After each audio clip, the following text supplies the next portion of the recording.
بسم الله الرحمن الرحيم. الحمد لله والصلاة والسلام على رسول الله. متابعينا مشاهدينا الأفاضل في كل مكان، أهلا ومرحبا بكم في حلقة جديدة من حلقات برنامج فاسألوا أهل الذكر.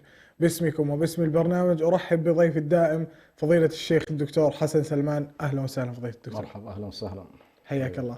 نذكر متابعينا ومشاهدينا أننا في صدد استقبال استفساراتكم وفتاويكم عبر الأرقام الظاهرة أمامكم في الشاشة أو عبر شبكة سلام الإعلامية على موقع الفيسبوك.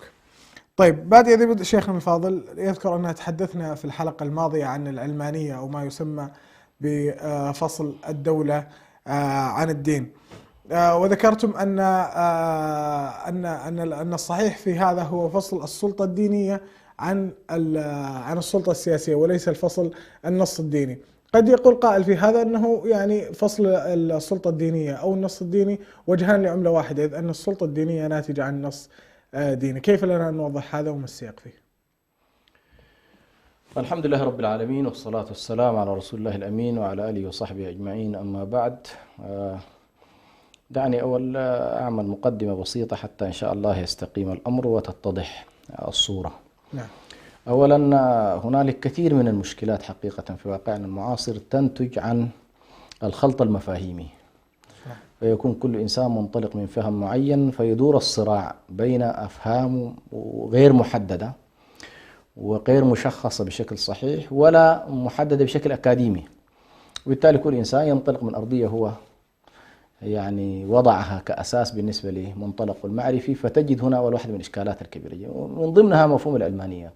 كثير من الناس مثلا لا ينظر العلمانية من تعريف فعلا علمي دقيق ومفصل، بقدر ما تجده التقطها كده، يعني إما التقطها في استمع إلى حلقة من حلقات تلفزيونية أو تكلم فيها شخص عن إنه والله هي بسيطة جدا، هي محاولة تحييد الدولة عن الأديان أو تحييد كذا، فلا يتصور الأبعاد حقيقة العملية لهذا المفهوم. فهذه على كل واحدة من الإشكالات. النقطة الثانية اللي نحتاج فيها أيضا إلى تحرير، لما نقول نحن مثلا فصل السلطة عن الدين، فصل السلطة عن الدين، هنا لا بد أن يكون هنالك تعريف واضح لمفهوم السلطة وتعريف واضح لمفهوم الدين. من الخطأ جدا أن نتصور أن مفهوم الدين عند الكل واحد. فأنا لما أقول الدين الإسلامي والدين المسيحي والدين اليهودي والبوذية والسيخ والهندوس، هذه كلها أديان مش كده؟ لكن ستلاحظ بأن كل واحد له سقف معين. فهنالك ديانات تكتفي مثلا بالعقائد والأخلاق والجوانب الروحية، كما انتهت إليه الحالة النصرانية مثلا. فلما خاض الأوروبيون صراع الدين والدولة أو صراع السلطة الدينية والسلطة الزمنية والسياسية، كان بالنسبة لهم الصورة واضحة عندما يتكلمون عن دين معروف عندهم وهو المسيحية. المسيحية في تاريخها سواء من حيث النص الديني المحفوظ عندهم الآن أو من حيث ممارستهم التاريخية ما فيها سلطة. النص الحالي، النصوص المتداولة ليست فيها سلطة، بل ليست فيها شريعة، فهي عبارة عن عقائد وتصورات وأخلاق. فلما يقال بأنه والله فصل النصرانية عن الدولة، ما في إشكال أصلا، لأن هي عبارة عن حالة فردية، علاقة الإنسان بربه وعلاقته بنفسه، ما فيها تهذيب النفس من حيث الأخلاق وتهذيب أيضا تحسين العلاقة مع الله. فما في إشكال، ما في صدام أصلا مع السلطة ولا في احتكاك مع السلطة. هذه لا بد أيضا تكون واضحة. فلا كثير من الناس الآن بدأ بعض الكتاب بعض المفكرين الإسلاميين يقولون بأنه والله يفترض أن يقال علاقة الإسلام بالسلطة، بحيث يتم دراسة النص الديني الإسلامي كنص، هل في داخله هذا الاشتباك ولا هنالك انفكاك؟ نعم. بمعنى هذا النص القرآني يصطدم مع السلطة ويتداخل معها وفي أوامر متعلقة بالسلطة، أم أنه نص معزول عن السلطة وبالتالي يمكن أن يحصل انفكاك، ما في إشكال، أم أنه نص مشتبك مع الأفراد، مشتبك مع المجتمعات، مشتبك مع السلطة كنص. هذه واحد. أيضا يرجع إلى الممارسة التاريخية لذات الدين.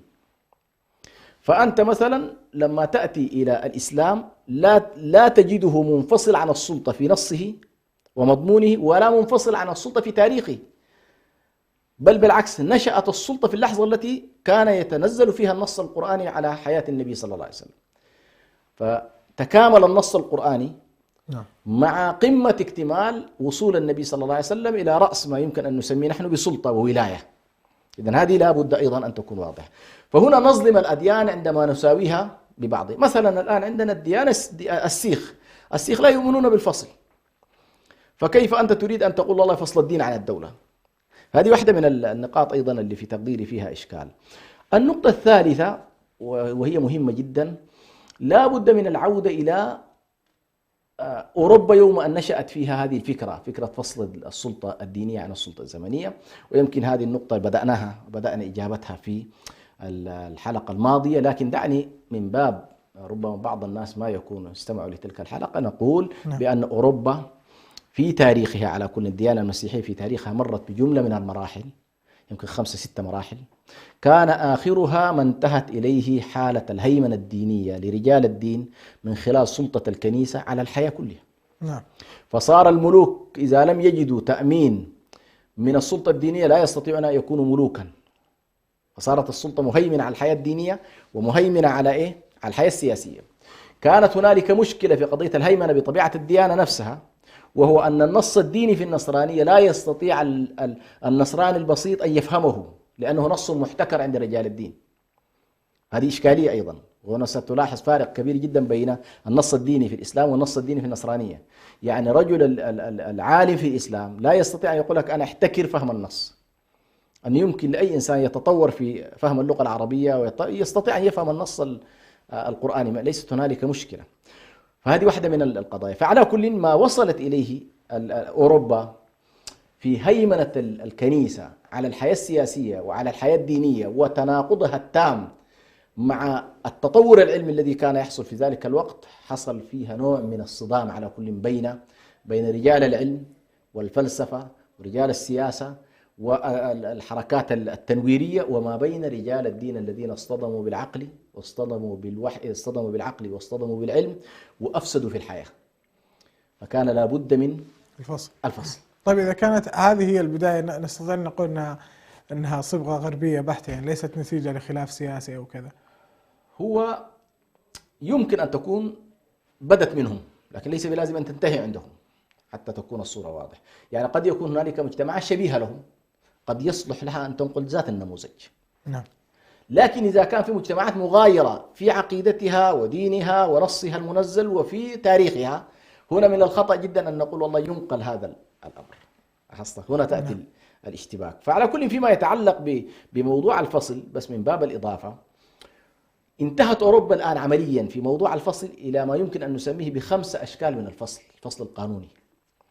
يعني لو نظرنا إلى النظم السياسية بشكل عام ستلاحظ بأن هنالك 5 مستويات للفصل القانوني. النقطة الأولى اللي مسمى العلمانية في جوهرها الإجرائي، النشأة الأولى التي نشأت فيها بعيدا عن إسقاطات الأيديولوجية والتطور الذي حصل بعد ذلك في دخول فلسفات أخرى تتعلق باللا دينية. في البداية ما كان عندها مشكلة مع الدين، في البداية لم يكن عندها مشكلة بل بالعكس. أنا ذكرت الحلقة الماضية أن العلمانية كان المنطلقات لرجالها الأوائل منطلق ديني، كانوا يقولون بأن الدين النصراني هذه طبيعته، لا يصطدم مع السلطة ولا يتشابك معها، إنما هو معزول، ما لله لله وما لقيصر لقيصر. هذه الفكرة متقبلة عندهم، ما كان فيمكن أن أقول أنا كنت هم عبارة عن سلفيين في ذلك الوقت، كانوا يطالبون بالأصولية السلفية المسيحية، إنه والله النشأة الأولى لعيسى عليه السلام وحواريه إلى القرن الثالث الميلادي، يقولوا كانت الحالة المسيحية لا علاقة لها بالسلطة.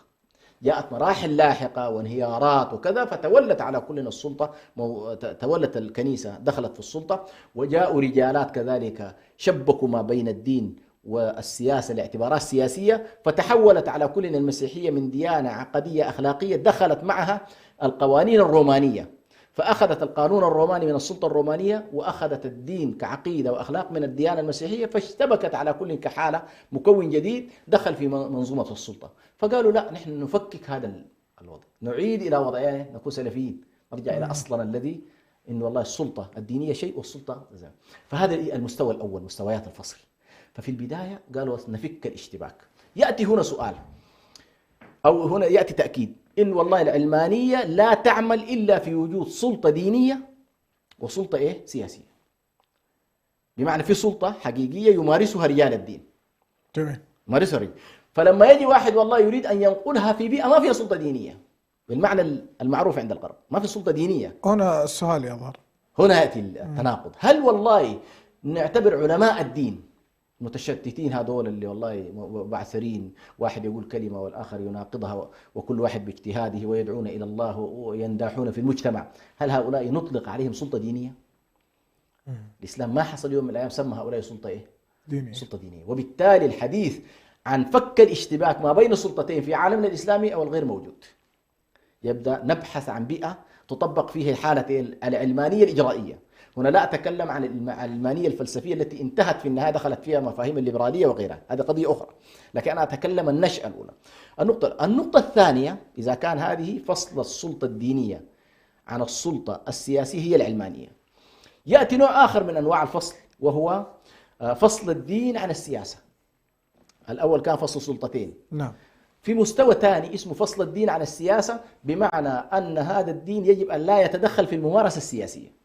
فيكون في تقنين، يكون في تقنين بأنه والله في السياسة يجب أن لا يدخل يدخل الدين قانونا. هنا لاحظ الآن قانون، فهذه تسمى السلطة أو السياسة اللادينية. بس هذا يظهر أنه مخالف لمعتقداتهم، لأنك قلت قبل قليل أن صحيح أصل العلمانية كانت سلفية مسيحية. نعم هذه، لكن هم الآن من حيث التطور القانوني، لاحظ كيف تطورت. بدأت العلمانية فصل سلطتين، ثم جاءت مرحلة أخرى ونادوا بالسياسة اللادينية. جميل. وهي تجريم أو تحريم دخول الدين في الحياة السياسية، فصار عندنا سياسة لا دينية. واضح؟ جميل. جاءنا مستوى ثالث، وهو فصل الدين عن السلطة، وليس فصل السلطة الدينية عن السلطة الزمنية، لا، فصل الدين نفسه عن السلطة. نعم. هنا دخلنا الآن النص الديني نفسه. نعم. فالنص الديني مجرم أن يدخل في السلطة. لاحظ، وهنا لاحظ كل الكلام اللي أقول لك إياه موجود في الحياة الأوروبية الآن. في بعض الدول تجرم دخول الدين في السلطة، وفي دول تجرم دخول الدين في السياسة، وفي دول فصلت ما بين الدين والسياسة. هذا 3 مستويات. المستوى الرابع هو ما يسمى باللائكية، وهذا متطرف إلى حد ما. نجد هذا النموذج، اللائكية هي عبارة عن فصل الدين في السياق العام للحياة. يعني يقول لك والله يا أخي لا نريد المنقبة أو المحجبة بمظهر ديني أن تدخل إلى الوزارات، لا تدخل إلى المؤسسات التعليمية، لا تدخل إلى كذا، لا تدخل. ليش؟ والله هذا الفضاء العام مجرم فيه السمة الدينية. جميل. هذا النموذج تبنته فرنسا وتبنته في فترة من فترات تركيا. يعني تركيا إلى وقت قريب مثلا كانت تكافح في إنه والله ليش المحجبة ما تدخل الجامعة. بعض البنات الأتراك كانوا يدرسون في أمريكا لأنه بإمكانهم أن يغطوا رؤوسهم، بينما كان في تركيا لا يمكن للفتاة تغطي رأس مثلا. هذه اللائكية اللي هي محاربة الدين في الفضاء العام.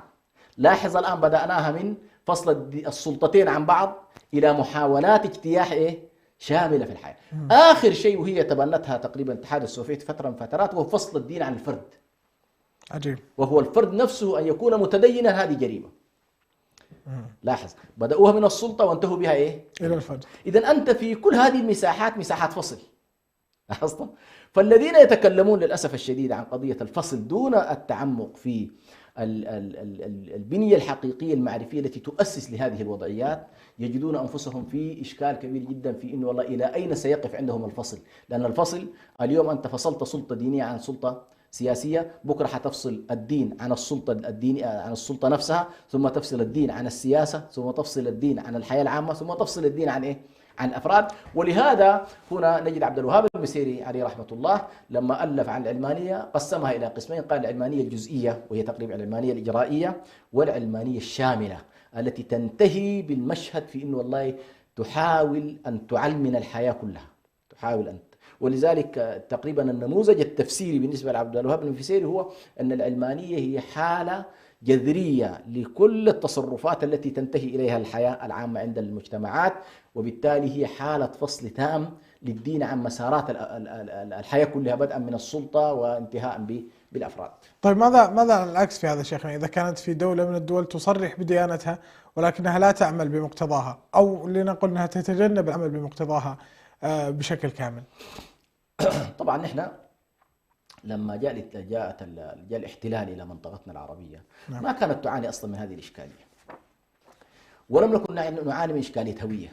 يعني ما كان المسلم من الصباح يصبح مثلا ويسأل نفسه والله هل أنا مسلم ولا ما مسلم، يجي المساء والله يسأل نفسه هل أنا مسلم ولا ما مسلم. ما كانت تعاني الأمة من هذا الوضع، ولم تكن تعاني من إشكالية التعارض الهويات، فكان الواحد يقول أنا مسلم وانتهى الموضوع، يعني يعيش بعد ذلك حيث ما شاء في ضمن البيئة الإسلامية. لكن جاء المحتل وقسم طبعا هذه المنطقة وقسمها إلى هويات، وأقام لكل دولة معينة أقام لها رايتها، ثم دخلت في الدساتير فبدأوا يناقشون هذه المسألة. نلاحظ بأن جزء كبير جدا من العالم العربي والإسلامي ينص على أن الإسلام مرجع لإيه؟ ما عدا بعض الدول المتطرفة جزء منها تقريبا خضع للاستعمار الفرنسي أو الاحتلال الفرنسي، وبعضها خضع لغير ذلك. هؤلاء ربما نلاحظ فيهم عملية التطرف في موضوع الدستور والتنصيص على إسلاميته، لكن غالبيتهم كانوا يتعاملون مع الإسلام كهوية عامة، كانوا يقولون الإسلام دين الدولة، ولكن لما ينزلوا إلى التشريعات يتناقضون مع هذه الجزئية الدستورية اللي هي قضية الإسلام دين إيه؟ دين الدولة، وبالتالي يحصل على كل منها. وهي بشكل عام كما أن هنالك مسلم يشهد أن لا إله إلا الله وأن محمد رسول الله ويحصل على كل هذا النوع من التفاوت في الالتزام، تجده يعصي الله تبارك وتعالى، يخالف الأوامر في بعض الأمور على المستوى الفردي. كذلك نلاحظ بعض الحكام تجده في الإطار العام ينص على أنه والله هو يعني يحتكم إلى الشريعة، ولكن في كثير من جوانبه العملية لا يحاول أن يلتزم. فهذا على كل نوع من التناقض ما بين الشيء المعلن وما بينها. حتى في غير جوانب الشريعة تجد كثير من القضايا التي يلتزم فيها دستوريا مثلا أمام شعبه لا يلتزم بها عمليا، مثل حالات الانتقال في السلطة، دورات الانتقال في السلطة، هذه كلها قضايا ينصون عليها، ولكن تجدهم بعد ذلك يخالفونها من باب الإبقاء على السلطة. بنفس الطريقة لو قيل لهم بأنه والله تحكيم الشريعة سيمس بكراسيكم يجمدوها، ما في إشكال. فهي لها علاقة على كل بقضية السلطة من حيث البقاء هل تعدنا العلمانية؟ هي على كل علمانية من حيث الممارسة، كون الشخص والله يعلن شريعة وهو يمارس أخرى نقيض ذلك. نعم. طيب ما هو الهدي الإسلامي الشرعي الصحيح في قضية التعامل السياسي والحكم العادل، وهل من الممكن التوفيق بينه وبين ما يسمى بالعلمانية أم لا؟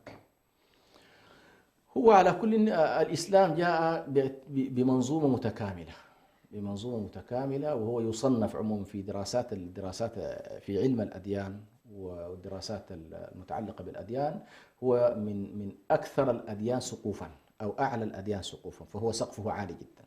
لو اعتبرنا بأنه والله بعض الأديان أو الحد الأدنى للأديان كما يقال هو الرؤية الإيمانية والسردية، على كل السردية المتعلقة بالكون بشكل عام والأخلاق والقيم، ده حد أدنى.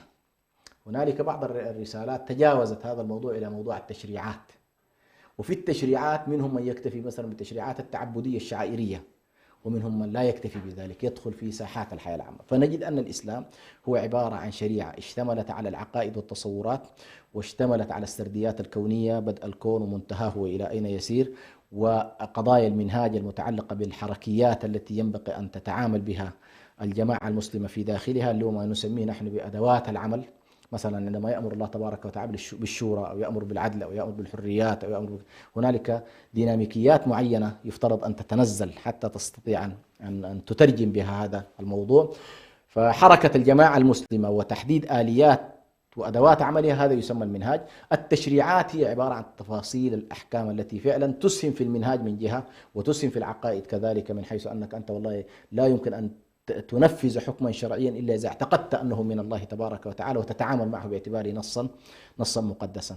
فهنا على كلنا الإسلام يصنف بأنه من الدوائر دوائر الواسعة. فهنا بهذا الاعتبار الإسلام لا أتصور أنه بحاجة إلى أي شكل من أشكال التوفيق أو التلفيق أو محاولات الجمع بينه وبين غيره، لأن الله تبارك وتعالى أمرنا بأن نأخذ هذا الكتاب كله، وعاب على بني إسرائيل في قوله تبارك وتعالى: أفتؤمنون ببعض الكتاب وتكفرون ببعض فما جزاء من يفعل ذلك منكم. فإذا هنالك تهديد واضح بأن الذين يأخذون شيئا من الكتاب ويتركون شيئا آخر هو إيمان ببعضه وكفر ببعضه، والله تبارك وتعالى أمرنا أن نأخذه كله، لأن بقدر أخذك بالكتاب كله تكون سعادتك في الدنيا والآخرة، وبقدر ما ينقص من ذلك تكون كذلك انتكاستك وشقائك في هذه الحياة الدنيا. وبالتالي على كل كثير من الناس الذين ربما يحاولون محاولات التلفيق والتجميع هي محاولة للاقتراب من المنتصر، الاقتراب من الغالب، كما قال ابن خلدون: المهزوم أو المغلوب مولع أبدا بتقليد الغالب. فالآن نحن في حالة هزيمة، في حالة استضعاف، في حالة هجمة شرسة جدا من القوى الغالبة، لها نموذجها المعرفي، لها نموذجها في التصورات، لها نموذجها في الحياة، لها نموذجها في التشريعات. وبالتالي كثير من الناس يسعى إلى محاولة أن يصور من والله الإسلام لا، ما عنده مشكلة مع كل الأطروحات القائمة. فتجد هذه على كل واحدة من الإشكالات اللي لها علاقة بالهزيمة النفسية من جانب، ولها علاقة كذلك بعدم المعرفة الصحيحة لطبيعة الدين من جانب آخر، أو عدم معرفة الآخر نفسه وجذوره التي ينطلق منها. بعض الناس يتصور بأنه والله المسألة لا يا أخي ما في بيننا وبينهم شيء، ما هي الحديث عن الحريات، الحديث عن العدالة. لو قلت له طيب جذور الحريات عندهم، فلسفات اللي تنبع منها مفهوم الحرية عندهم إيش هي؟ جذور العدالة عندهم، فلسفات العدالة عندهم، يقول لك والله يا أخي أنا ما بعرف التفاصيل. هنا تكمن المشكلة. وبالتالي نحن نقول على الإنسان أن يأخذ النسق الإسلامي بكليته، له رؤية كلية في الحياة، لأنها الرؤية الإسلامية تقوم على ثلاثية: العلاقة مع الله والإنسان والطبيعة، هذه الثلاثية. بينما المنظومات الأخرى كلها تقوم على محورين: الإنسان والطبيعة. نحو الله تبارك وتعالى عن الحياة، نحو الله تبارك عن طريقة عن التعامل معه. وبالتالي نمط التفكير والفلسفة عندهم لا تنبع من عالم الغيب، فالله لا تدخله معك في أي نقاش، لا تدخله في السياسة ولا في الاقتصاد ولا في العلم ولا في التجارب، ولا هذه كلها أنت أبعد فيها أن تقول الله. بينما نحن القرآن من اللحظة الأولى الله عز وجل أنزل أول آية في كتابه: اقرأ باسم ربك الذي خلق. فأنت عندما تقرأ كل ما تقرأه بسم الله. اقرأ باسم ربك الذي خلق، خلق الإنسان من علق. اقرأ وربك الأكرم الذي علم بالقلم، علم الإنسان ما لم يعلم. فهنا فرق كبير جدا بين هذا التعامل الثلاثي: الله، الإنسان، الطبيعة، وجدلية العلاقة بين هذه وتراتبيتها، وما بين يعني الله اللي هو صاحب السيادة المطلقة، الحاكمية المطلقة، الخالقية المطلقة، الإنسان هو الكائن المستخلف في الأرض، الطبيعة هي الكائن المخلوق المسخر لهذا الإنسان ليقوم بمهمة الاستخلاف. طيب، للحديث بقية شيخنا، ومعكم أيضا متابعين ومشاهدين في كل مكان، ولكن بعد هذا الفاصل.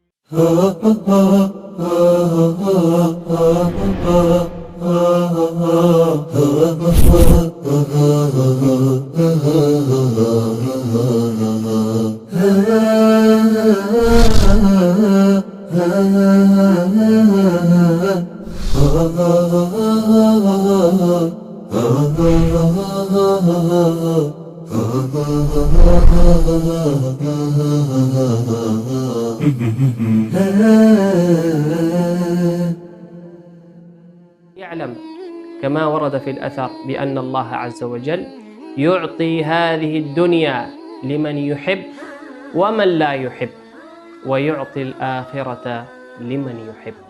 وقلنا أن حروف الإخفاء 15 حرفا مجموعة في قول الناظم: صف ذا ثنى كم جاد شخص قد سما، دم طيبا زد في تقى ضع ظالما. بسم الله الرحمن الرحيم. قل أوحي إلي أنه استمع نفر من الجن فقالوا إنا سمعنا قرآنا عجبا. هو الأول والآخر والظاهر والباطن وهو بكل شيء عليم.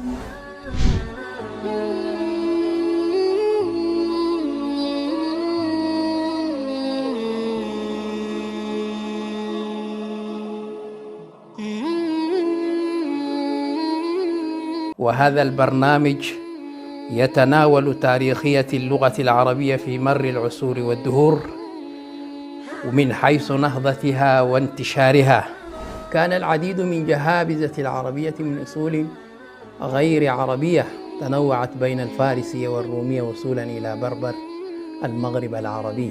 ستظل رابطة تؤلف بيننا فهي الرجاء لناطق بالضاد. أنا البحر في أحشائه الدر كامن فهل سألوا الغواص عن صدفاتي.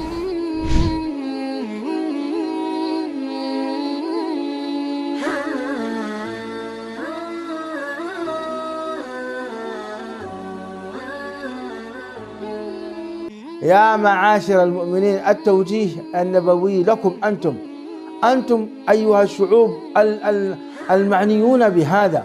فأين القلوب المؤمنة التي تطاطئ رأسها لله سبحانه وتعالى وتتسابق في أوامر الله من الحجاب والعفة والصلاة والصيام والزكاة؟ هذا الفتى خرج إلى رسول الله صلى الله عليه وسلم صادقا مخلصا مدافعا لهذا الدين. هذا هو ديننا وهذه هي رسالة سلام.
عدنا لكم مستمعينا ومشاهدينا الأفاضل في كل مكان بعد هذا الفاصل القصير، ونذكر أننا في صدد استقبال أسئلتكم واستفساراتكم عبر الأرقام الظاهرة أمامكم في الشاشة أو عبر شبكة سلام الإعلامية على موقع الفيسبوك. طيب شيخنا، تحدثنا عن العلمانية والدعوة إلى الحرية المزيفة دائما عند كثير من البشر، دائما ما يثور عندهم معتقدات أو أفكار وإن كانت تناقض مبادئهم وما يؤمنون به. ذكرنا الحرية ذكرنا العلمانية على صعيد الحكومات. على الصعيد الفردي نجد الآن ما يسمى بالليبرالية. ما هي الليبرالية شيخنا وما الذي أتوا به؟ طيب، طبعا الغرب بشكل عام أوروبا لما نحت الدين ونحت معه الأخلاق وأعلنت موت الإله كما أعلن بعض الفلاسفة، أو قالوا بأن الله جل جلاله تقدست أسماؤه بأن والله هو خالق ورب ولكن لا علاقة له بعد ذلك بالكون، يعني مثل الشخص الذي صنع الكمبيوتر وأعطاك السي دي وبعد أنت تشغل الكون وفق القوانين اللي أعطاك إياها بهذا السي دي، وبالتالي كأنما الله مشغول عن هذا العالم. هذه على كل نشوف هذه التصورات وأثرها عموما. فسواء كان هؤلاء الربوبيين الذين يؤمنون برب لهذا الكون وخالق، ويمكن هذه قضية قديمة حتى من فترة أرسطو كان يرى بأنه في رب لهذا الكون ولكن هذا الرب مشغول عنه، يعني مشغول بأمور أخرى. فأحلوا محل الإله الإنسان، جعلوا هذا الإنسان هو محور هذا الوجود، أمامه طبيعة فهو في صراع معها، في صراع مع هذه الطبيعة. هذا الصراع كل ما استطاع هذا الإنسان أن يتحكم في الطبيعة فقد انتصر عليه. استطاع أن يوجد على الأقل يتعرف على القوانين الناظمة لحركة الوجود وتحكم فيها، فهو على كل سيطر على الطبيعة. فيبقى الصراع كله ما بين الإنسان وشنو؟ بين الإنسان والطبيعة، والله تبارك وتعالى لا دخل له بهذا الموضوع. هذه الصورة الأساسية. ثم نشأت بعد ذلك في هذا السياق هذا الإنسان الذي أحللناه محل الإله يجب أن تتاح له الفرصة الكاملة في التعرف على مصالحه وهو قادر على ذلك، بعيدا عن أي قوانين، بعيدا عن أي هدايات، فهو قادر على هذا الموضوع. وبالتالي يجب أن نعطيه الحرية الكاملة في هذا الموضوع. فنشأت الليبرالية مثلا القرن الثامن عشر في بريطانيا تحديدا. نشأت فكرة الليبرالية باعتبارها رؤية فلسفية متعلقة بالتحرر، التحرر الكامل. في إطار هذا التحرر لا تحاول أن تقيد الإنسان سلطة سماوية ولا سلطة أرضية. يعني السلطة السماوية نحيت تماما، يعني ما تجي تقول لي والله هنالك قوانين إلهية، يقول لك لا أنا هذا الموضوع لا أؤمن به، ويتناقض مع الليبرالية. أي محاولة للسيطرة على الإنسان مرفوضة. وعلى مستوى الأرض هو في صراع دائم مع السلطة حتى لا تقيده، فهو ضد تقييد السلطة له وضد تقييد سلطة غيبية له. فهي على كل الركنين الأساسيين لموضوع الليبرالية الحرية من جانب، ثم المساواة من جانب آخر. المساواة لها علاقة بقضية مساواة البشر مع بعضهم البعض وكذا، إلى أن تطورت الآن إلى ما نسمعه من قضية النسوية وغير ذلك. كل ذلك في محاولة تنزيل فكرة المساواة وتنزيل فكرة الحرية.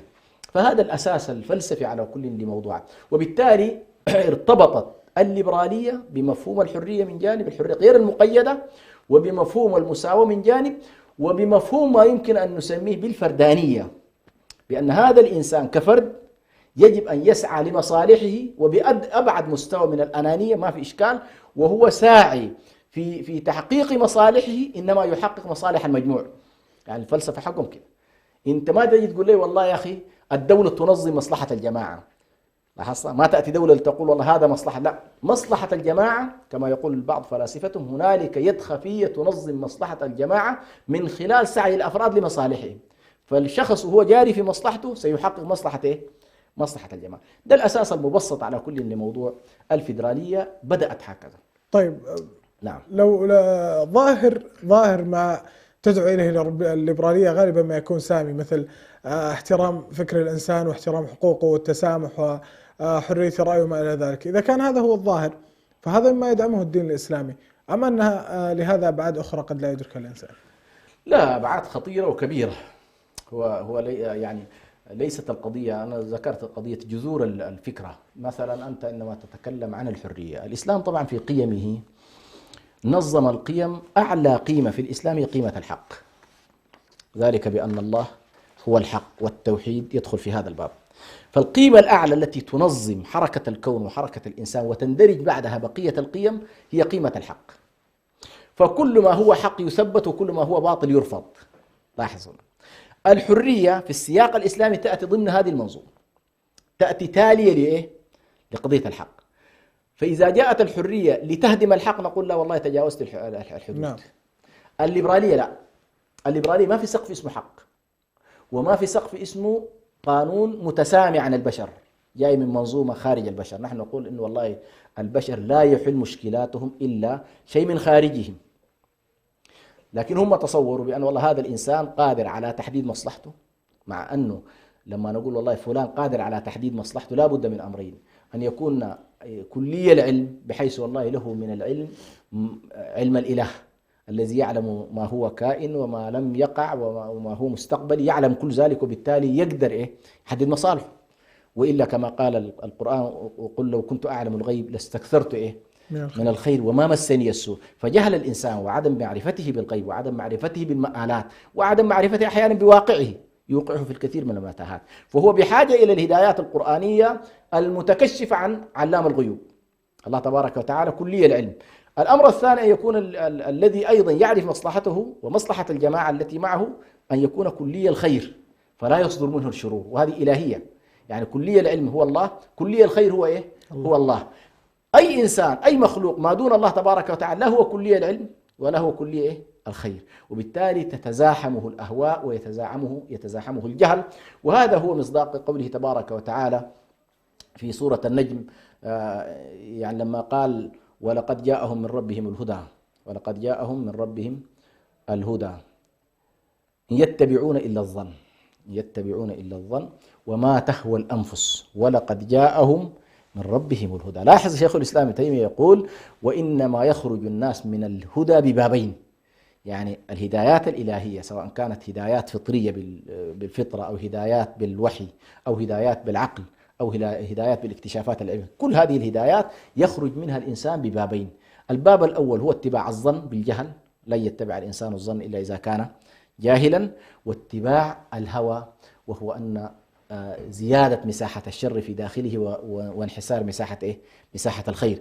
فهذه على كل فبالتالي لما يأتي الليبرالي ليقول والله أنا أنادي بالحرية، بطبيعة الحال سيأتي السؤال ما هي طبيعة هذه الحرية؟ نعم. هل هذه الحرية تحدد أنت سقوفها؟ يحدد البرلمان سقوفها؟ يحدد المجتمع سقوفها؟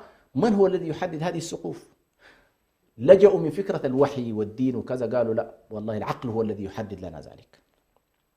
وهنا تكمن الخطورة. العقل. لماذا؟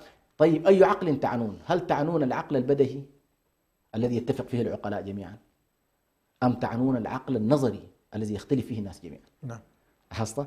فستجد أنهم يقولون والله لا، العقل النظري ليس، لأن عالم السياسة وعالم الاقتصاد والجوانب الإنسانية ما زي الجوانب الطبيعية بحيث نقول والله 1 زائد 1 يساوي إيه؟ يساوي 2. الجوانب الإنسانية تعمل في النسبيات. إذا لما تدخل إلى أن تقول هذا خير وهذا شر، هل هذا مفهوم عقلي أم مفهوم نسبي؟ فدخلنا في يعني مفهوم بدهي ولا مفهوم نسبي؟ مفهوم نسبي. نعم. لأنه أنت ستنطلق من مفهوم الخير من خلفيتك، وأنا سأنطلق من مفهوم الخير أيضا إيه؟ من خلفيتي. نعم. فهنا ستتباين. لما رأوا أن هنالك مأزق في قضية العقل مباشرة تحولوا من العقل إلى إيه؟ تحولوا من العقل إلى الأكثرية. قالوا والله الأكثرية هي التي إيه؟ تحدد. طيب هل هذه الأكثرية بطبيعة الحال هي محايدة؟ ما خاضعة للمصالح، ما خاضعة لاعتبارات البشر، ما خاضعة للابتزاز، ما خاضعة لشركات الضخ المالي الهائلة، ما خاضعة للضغط الإعلامي، ما خاضعة للبيع والشراء، حيقول لك والله ما عندنا طريقة. الأغلبية نفسها في نهاية المطاف تحولت إلى إيه؟ تحولت إلى التمثيل. يعني في السابق في البداية كانوا والله المدينة تجتمع، كما كان في أثينا كانوا يقولون المدينة كلها تجتمع، فكانوا ينادون بالديمقراطية المباشرة. وفي إطار الديمقراطية المباشرة نشوف والله الأكثر. طيب لاحظوا الآن بشر ملايين والدولة فيها ملايين، فقالوا الأكثرية النيابية، فانتقلنا من الأكثرية المباشرة لتحديد الحقوق ووضع القوانين إلى الأكثرية إيه؟ الأكثرية النيابية. طيب الأكثرية النيابية لاحظنا بأنها أكثرية رقائبية وليست أكثرية عقلانية، بمعنى تخضع لمنطق المصلحة الخاصة بالفئة أو الخاصة بالشركات أو الخاصة للممولين أو الخاصة بكده. فدخلنا من الحالة العقلانية المدعاة إلى الحالة الرقائبية إيه؟ التي تمارس. وبالتالي لا تجد مخرج من هذا المأزق التي دخلت فيه في تقدير الليبرالية والعلمانية ودعاة العلمنة ودعاة اللادينية إلا بالإقرار بأن هنالك لابد أن يكون قانون من خارج هذه المنظومة البشرية ليس لواضعه مصلحة في وضع القانون. نعم. هنا نحن نقول بأن ذلك يتوفر في الإسلام، الإسلام الذي نصوصه من الله تبارك وتعالى وليس من البشر، الإسلام الذي لا يتعارض مع معطيات العقل البدهي، الإسلام الذي لا يتعارض مع حقائق العلم. فتجد أن هذا الدين المتصف بهذه الصفة، صفة الوحي وصفة العقل وصفة العلم، هذا الدين هو الذي يمكن أن يخرج إن شاء الله هذه البشرية مما هي فيه من صراعات ونكبات. طيب هل هناك ما يسمى بالليبرالية الإسلامية كما جاءت بها بعض التيارات التي تدعو إلى فصل آراء علماء الدين عن الفردانية أو تغيير في نصوص في تفاسير النصوص بشكل عام؟ هو للأسف الشديد نحن يعني خاضعين لمشكلتين. المشكلة الأولى مشكلة داخلية، والمشكلة الثانية هي مشكلة خارجية. المشكلة الداخلية هو أن هنالك بعض المعجبين بالآخر، الآخر في نظامه السياسي، في منظومته على كلنا التي ينطلق منها في مرجعه في نموذجه، معجبين بهذا النموذج، وبالتالي يجدون أنفسهم أن يتبنوا النموذج الإسلامي كما هو، يشعرون بنوع من الحرج. والقرآن الكريم سبحان الله يشير إلى هذا الموضوع: فلا وربك لا يؤمنون حتى يحكموك فيما شجر بينهم ثم لا يجدوا في أنفسهم حرجا مما قضيت ويسلم تسليما. وكذلك في سورة الأعراف فلا يكن في صدرك حرج منه، أي هذا الكتاب الذي أنزل إليك فلا يكن في صدرك حرج منه. نعم. فنحن مطالبين في أخذنا بالكتاب أن نأخذه دون حرج، وأن نتعامل معه بمطلق الحقائق، بأن هذا الكتاب هو الحق، وأنه هو الهادي، وأن في اتباعنا له سعادة. هم يعيشون هذه المأزق، إنه والله يا أخي لا، هم يشعرون بأن والله هنالك مشكلة كبيرة جدا، وبالتالي يسعون. فتارة ظهرت الاشتراكية فتكلموا عن الاشتراكية الإسلامية، ظهرت الليبرالية تكلموا عن الليبرالية الإسلامية، ظهرت فكرة اليسار واليمين تكلموا عن اليسار الإسلامي، وهكذا.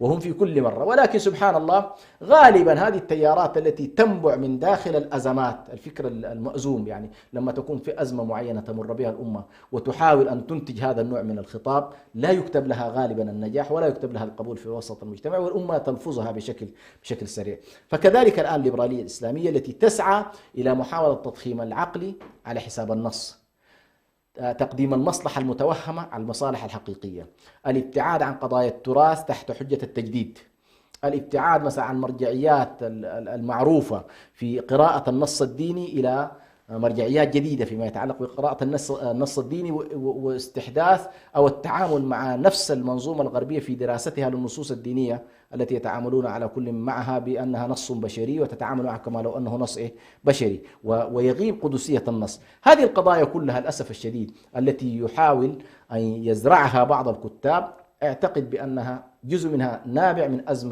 أزمة نفسية وهزيمة، الجزء الآخر أيضا نابع من عمل. ونحن ندرك تقريبا عدد من المراكز مثل مركز راند مثلا في الولايات المتحدة الأمريكية، الذي رأى بأن والله في المنطقة الإسلامية لا يمكن بأي حال من الأحوال أن نحدث خطابا ونخترق هذه المنظومة الدينية إلا إذا وصلنا إلى صياغة جديدة للإسلام من خلال ما سموه بالإسلام الليبرالي. فالآن على كل ظهرت هذه الموجة، وهي موجة تحاول أن تنطلق من مفهوم مقاصدي، يحاول أن يتحللوا من كل الأحكام التفصيلية إلى مفهوم إلى مفهوم مقاصدي، في إنه والله أنت أخذ العدل كقيمة، أخذ الشورى كقيمة، أخذ الحرية كقيمة كذا. طيب كيف تفصل هذه؟ سندخل في نفس المأزق مأزق العقلانية والعلم وكذا والأكثرية وكذا، إلى أن نتحول في النهاية إلى المنظومة الرغائبية كما ذكرت، وبالتالي نخرج عن مسمى الدين على كل الذي أراده الله لهذه الأمة. طيب ما جاءت به هذه التيارات مثل العلمانية أو الليبرالية أو غيرها بشكل عام، هل هي ناتجة عن غريزة تحقيق الحرية الكاملة كما يزعمون، أم أنها مثلا نقدر نقول أنها نزعة رفض الدين أو ما إلى ذلك؟ هو للأسف الشديد طبعا الإنسان عدو ما يجهل، عدو ما يجهل. كثير من الناس للأسف الشديد هو ما قرأ القرآن الكريم ولا قرأ سنة النبي صلى الله عليه وسلم ولا عرف أصلا هذه المفاهيم وكيف يتعامل مع القرآن. فمثلا أعطيك مثال، الإسلام مثلا يتعامل مع مفهوم الحرية بمفهوم متقدم عليه وهو مفهوم المشيئة والإرادة. يعني أنت الآن لما جئت إلى هذا الاستوديو، قبل أن تأتي إلى الاستوديو كان هنالك إرادة في داخلك أنك لا بد أن تأتي. نعم. هذه الإرادة سابقة للحركة، هذه الإرادة سابقة للحركة. فنحن مثلا المسلم ابتداء يتخذ قرار في أنه والله إما أن يكون مسلما أو لا يكون مسلما، أول حاجة. فإن كان مسلما اتخذ قراره بشكل حر، بشكل دون أن يكون عليه إكراه، يمارس بعد ذلك كل تحركاته وفق ما آمن به من كتاب. هو يقول والله أنا آمنت بهذا القرآن وفق إرادة حرة بعيدا عن الإكراه أنلزمكموها وأنتم لها كارهون، لا، أنا اخترت هذا الكتاب واتباع النبي صلى الله عليه وسلم بمحض إرادتي. فلا تفصل أنت المشيئة الأولى والإرادة الأولى عن عن التقيد اللاحق. هذا التقيد اللاحق بعد ذلك أنت بعد أن اتخذت قرار الخروج أحيانا تقول والله سأذهب يمينا، سأذهب شمالا، سأتحرك بالهنا، أركب مواصلات، ما أركب. هذه كلها تأتي بعد بعد القرار الأول. نعم، بعد الإرادة. ولكنها كلها لا تتعارض مع منطق الحرية. فلاحظ كيف أنه والله الإسلام يعالج هذه المسألة. ثم الإسلام يذهب بك في قاعدة الأحكام إلى أمرين أساسيين: كيف تتحرر من الرغبة والرهبة بما سوى الله تبارك وتعالى. يعني كل الرغبات تتجه إلى الله، وكل الرهبة تتجه إلى والخشية تتجه إلى الله. فلا أحد في هذا الكون يأسرك لا بشهوة ولا بشبهة ولا بقيد ولا بتخويف ولا بترهيب. لماذا؟ لأنك أنت ذهبت إلى معاني كبيرة جدا في مفهوم التحرر. بينما هذا الذي يزعم الحرية، هو يزعم الحرية تجده سبحان الله أسير لشهواته، هو ما حر في حقيقة الأمر، ليس حرا، أسير لشهوة، أسير لرغبة، أسير لرغبة أحيانا الآخرين. أنا ذكرت الحلقة الماضية كيف أن الفتيات مساكين يعني اللائي يستخدمن في قضايا الجنس وغيرها تتحول بعد فترة إلى أن لا إرادة لها. حتى واحدة عملوا معها مقابلة في أنه والله يقولوا لها أردت أن تمثلي في الفيلم الفلاني وكان يتوقع أنك ترفضين، قالت ما كان لي ذلك لأن الخوف يسيطر علي. لاحظ، وهي يسيطر عليه من ماذا؟ يسيطر عليه في أن يقال إنه والله هذه امتنعت عن الشيء الفلاني. نعم. فهذه الإشكالية على كل التي يقع فيها كثير من دعاة الحرية، هو يجد نفسه أسير لشهوة، أسير لطعام، أسير لمال، أسير لرغبات جنسية، أسير لسلطة، أسير للتطلعات الشهرة، لكن لا علاقة له بقيم سامية.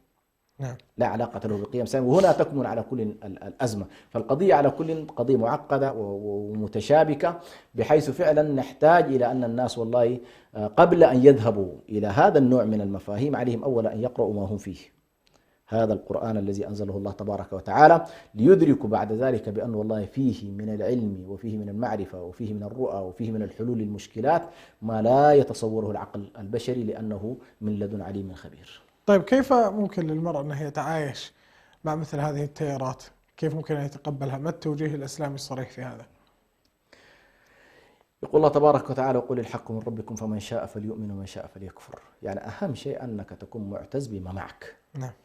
لا تشعر بالهزيمة، ولا تشعر بالدونية، ولا تشعر بأنه والله أنت أمام الآخر ضعيف ومهزوم. لا، أنت عزيز، أنت مكرم، أنت معك رسالة خالدة، أنت معك كلمة الله في الأرض وهو هذا الكتاب العزيز. وبالتالي عندما تنظر إلى ما معك بهذا الشكل ستنطلق وأنت تحاول أن تحاور الجميع بأنك تملك شيء، بخلاف لو أنك شعرت بأنه لا تملك شيء وبالتالي أنت تريد أن تتلقى مع الآخر. وبالتالي على كل موضوع التعايش مع الآخر في مراحل الحوارات الفكرية ليس أمامك إلا أن، حتى لو مختلف معك، ليس أمامك إلا أن تحمل الحق الذي معك وتجادل به وتملك تقيم عليه الحجج تحت قوله تبارك وتعالى قل هذه سبيلي أدعو إلى الله على بصيرة أنا ومن اتبعني وسبحان الله وما أنا من المشركين. فهنا هذه الآية جامعة جدا، هو أن الإنسان يكون داعيا إلى الله تبارك وتعالى متبرئا من المشركين، دعوته على بصيرة،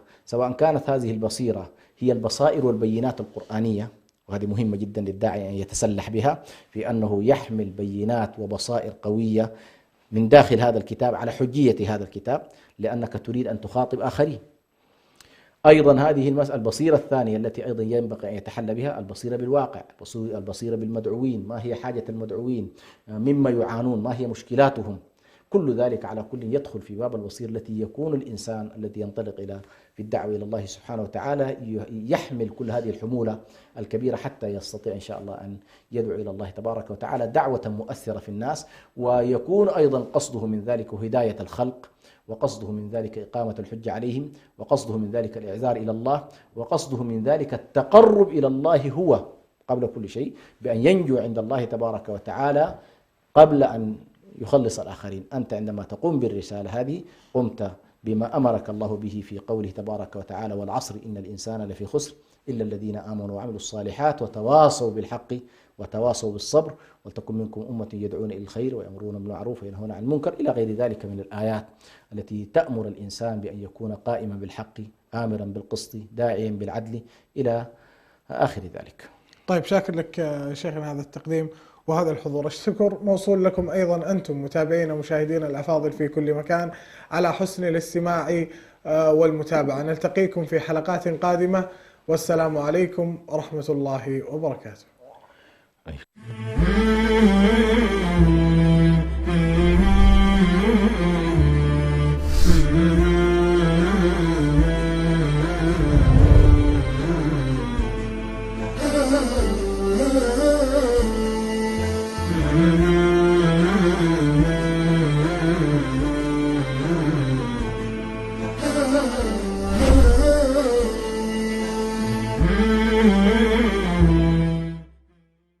Oh